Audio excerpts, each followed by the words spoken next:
and our pride. When we invest in heritage and tourism, we don't just attract visitors, we create opportunities for local communities and thrive. Studying at the country's National University in Las Bañas, Laguna, I realized that sustainable tourism begins with quality education.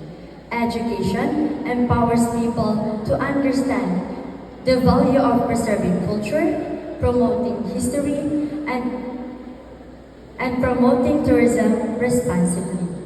Let me tell you a story of why I said so. During my first semester of studying development communication, a professor asked me, what makes San Joaquin Iloilo worthy of your pitch for your developmental story? Then, I recalled how distinct our local heritage is, and I answered him back.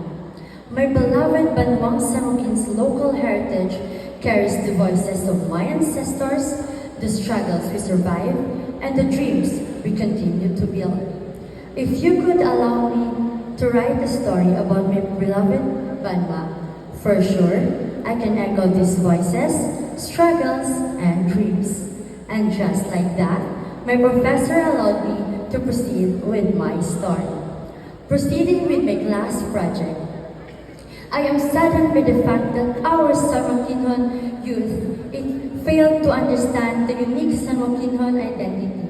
It made me think of things in ways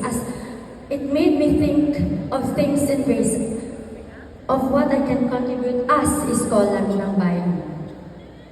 Proceeding with my